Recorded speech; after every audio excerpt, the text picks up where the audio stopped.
오늘 본문 말씀을 보면 오늘 메뚜기 재앙을 하나님께서 애굽 땅에 내리시는데 7가지 재앙과 다른 점이 하나 있었습니다.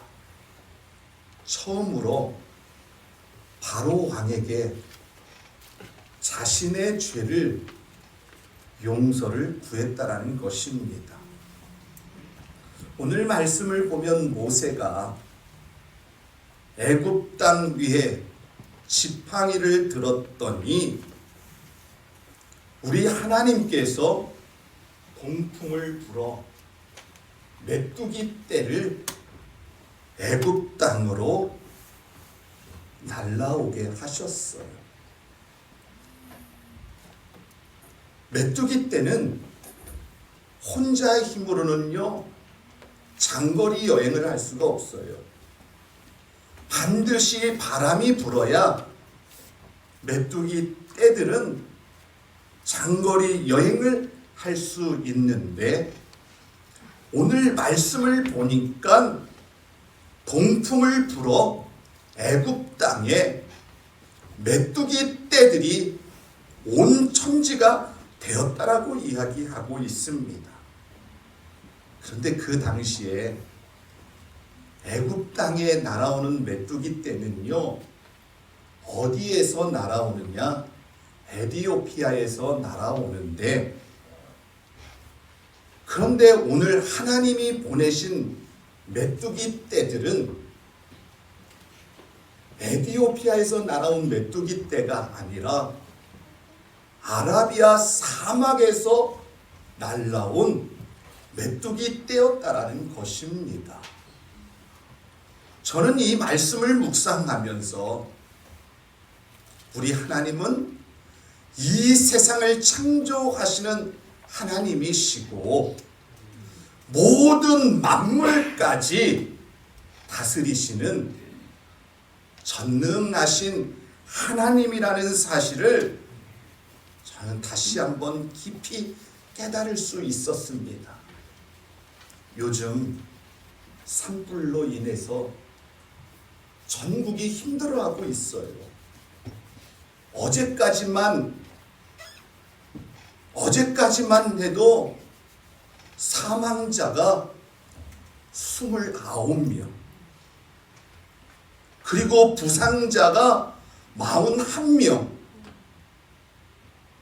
그리고 2024년에 산불로 인해 피해액이 9천억이 넘었는데 올해 2025년도는 벌써 1조가 넘었다라는 거예요. 엄청난 과학이 발달했는데도 불구하고 산불을 끌 수 있을 정도의 비를 만들 수 있는 능력이 사람들에게는 없습니다. 달나라를 가지고 그리고 우주에 로켓을 쏘아 올리는데도 불구하고 산불을 멈출 수 있을 정도의 피를 사람들이 만들 수 없다라는 거예요. 오직 하나님이 비를 내려주셔야 전국에 있는 산불을 멈출 수 있다라는 것이에요.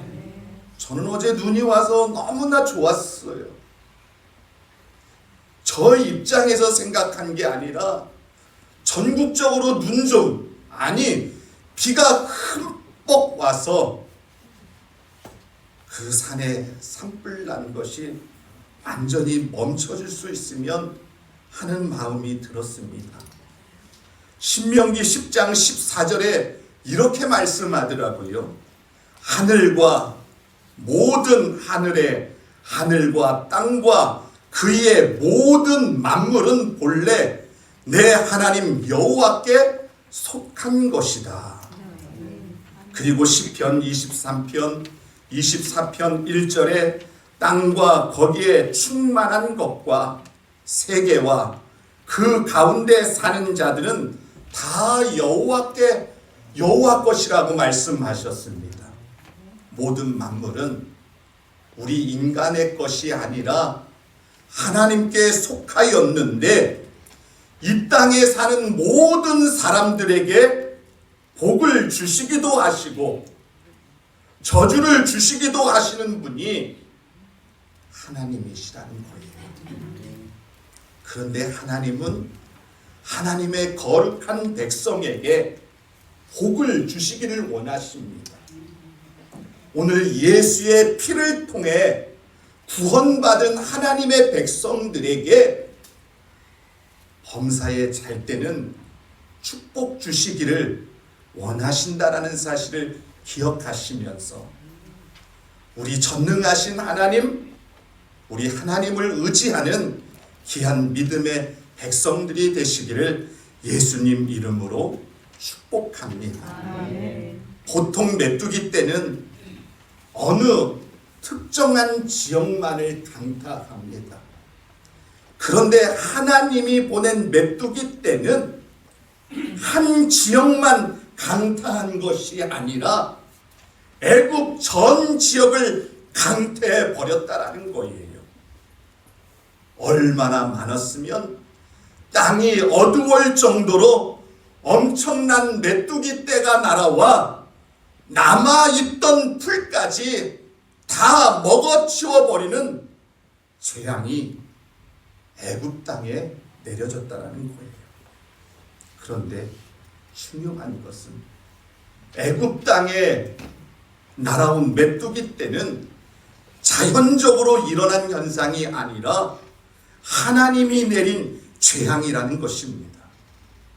한 번도 경험하지 못한 재앙이 내리자 교만하고 그리고 하나님의 말씀을 전혀 듣지 않으려고 했던 바로가 하나님 앞에 항복했다라는 거예요.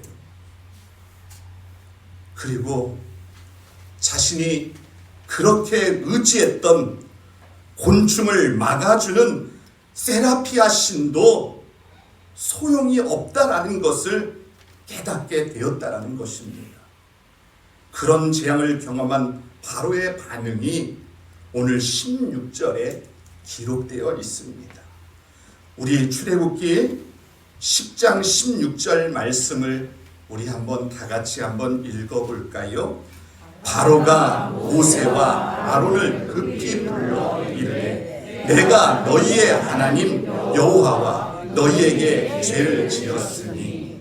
오늘 바로가 모세와 아론을 급히 부르면서 말하기를 내가 너희 하나님 여호와와 너희에게 죄를 지었다라고 처음으로 자신의 죄를 인정하고 있다라는 거예요. 오늘 모세 앞에 이스라엘 백성들을 괴롭히고 힘들게 했던 죄를 용서해 주시고 그리고 어린아이까지 처참하게 죽였던 자신의 죄를 인정하고 있다라는 것입니다. 그런데 우리 하나님은 어떠한 죄랄지라도 죄를 회개하면 반드시 용서해 주신다라는 사실을 기억하시길 바랍니다. 세상에서 죄를 지으면 세상의 법에 따라 심판을 받지만 하나님은 자신의 죄를 회개하면 어떤 죄도 묻지도 따지지도 않고 용서해 주시는 하나님이십니다. 그런데 문제는 바로의 회개는 진정한 회개의 기도가 아니었습니다. 발등에 떨어진 불을 끄기 위한 그러한 회개의 기도였습니다. 그런데 우리 하나님은 그런 기도조차 바로의 기도를 들으셨다라는 사실을 우리는 기억해야 될 줄 믿습니다. 죽음의 고통에서 피할 수 있도록 바로는 모세에게 기도 부탁하는데 바로가 분명히 깨달았다라는 것은 메뚜기의 재앙을 통해 깨달은 것은 오늘 애굽에 있는 신이 곤충의 떼를 막아주는 신이 아니라 오직 하나님만이 곤충의 떼를 없애기도 하시고 보내시는 하나님이라는 사실을 알게 되었다는 것입니다. 그런 것을 알게 된 바로는 모세에게 하나님께 기도 부탁하고 있다라는 것이에요. 그런데 우리 하나님은 진정한 회개의 기도도 아닌데도 불구하고 그런 기도까지 들어주시는 좋으신 하나님 아버지라는 거예요. 개구리 재앙 때도 하나님은 바로의 기도를 들어주셨습니다. 파리 재앙과 우박 재앙 때도 하나님은 바로의 기도를 들어주셨는데, 저는 이런 하나님을 보면서 우리 하나님은 은혜가 충만하시고 자비로우시고 우리에게 은혜와 긍휼로 넘치도록 우리에게 은혜를 베풀어 주시는 하나님이라는 사실을 기억해야 합니다. 많은 죄를 지었을지라도 회개만 하면 하나님은 모든 죄를 용서해 주시는 하나님이십니다.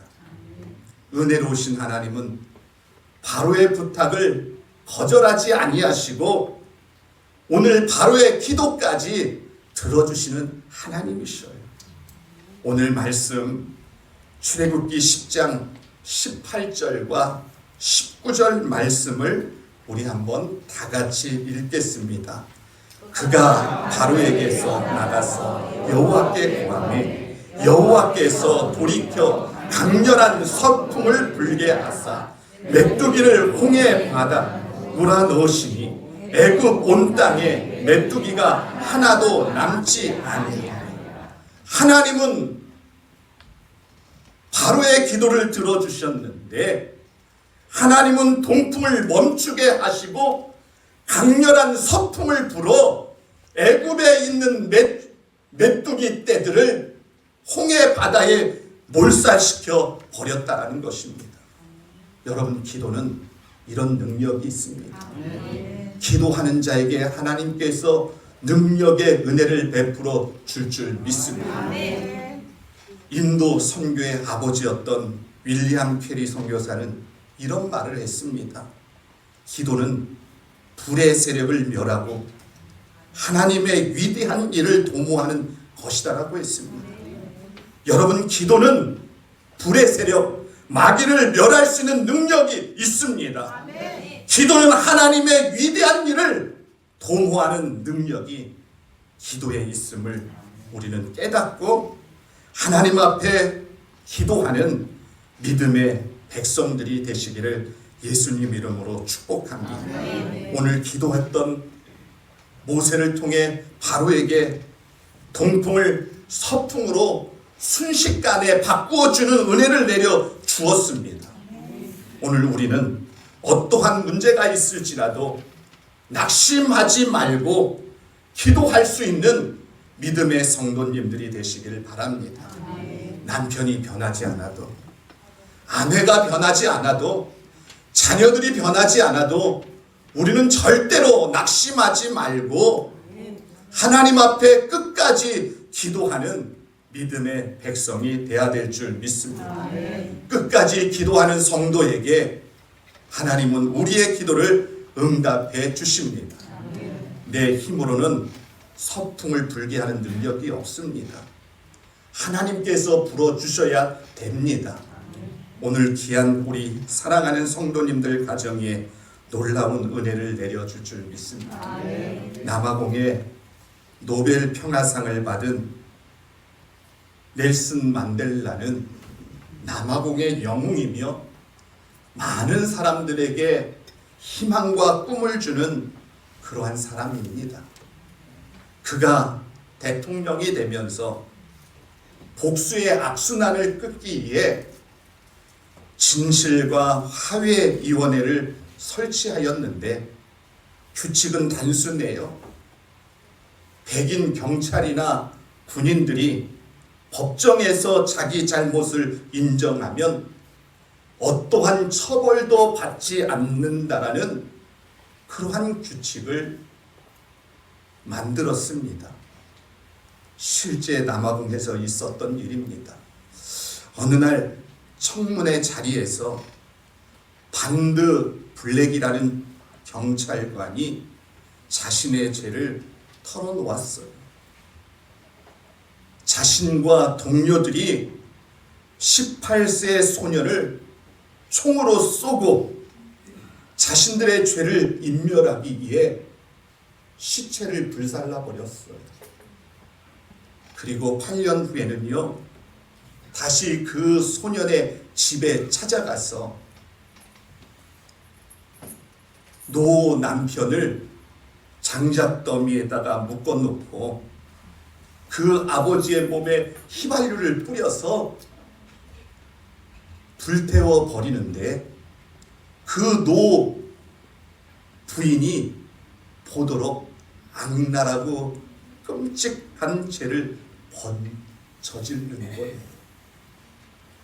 그런데 상상할 수 없는 범죄를 지은 그가 법정에서 자신의 죄를 뉘우친다고, 자신의 죄를 용서해달라고. 그런데 자기 자식과 남편까지 죽인 악랄한 그 사람이 법정에서 자신의 죄를 용서해달라고 하지만 보통 사람들이 생각하기에 진짜 용서를 구하는 것이냐는 거예요. 저는 구하지 않는 것이라고 생각해요. 그런데 법정에서 그 노부인에게 말할 기회를 주었어요. 노부인이 떨리는 목소리로 천천히 말합니다. 남편의 장례를 제대로 치를 수 있도록 판사님께 부탁을 합니다. 그리고 반드 블랙 씨는 제 아들과 제 남편을 모두 죽였습니다. 그러나 저에게는 그에게 줄 수 있는 사랑이 있습니다. 제가 엄마 노릇할 수 있도록 한 달에 2번 우리 집에 와서 시간을 보냈으면 좋겠습니다. 나는 반드 블랙 씨가 하나님께 용서받았다는 것과 나도 그를 용서했다는 사실을 깨달았으면 좋겠습니다. 나는 내가 그 사람이 용서받았다는 것을 가르쳐 주기 위해 반드 블랙 씨를 안아주고 싶습니다. 이것이 예수님의 십자가의 사랑인 줄 믿습니다. 그러면서 법정에 가득한 흑인 앞에서 노래를 부릅니다. 나 같은 죄인 살리신 주내 고마워 잃었던 생명 찾았고 광명을 얻었네. 이 찬양을 부르는 그 순간 법정이 눈물바다가 되었어. 자기 자식을 죽인 사람을 용서하고 남편을 장작더미에 휘발유를 뿌려서 죽인 그 사람을 용서하는데 백인도 울고 판사도 울고 법정에 있던 흑인들도 펑펑 우는데, 그런데 정작 반드 블랙은 이 찬양을 듣지 못했어. 왜냐? 엄청난 사랑에 감격하며 졸도해 버린 거예요. 오늘 이 여인이 그 사람까지 용서할 수 있었던 것은 예수님의 십자가의 사랑이 있는 줄 믿습니다.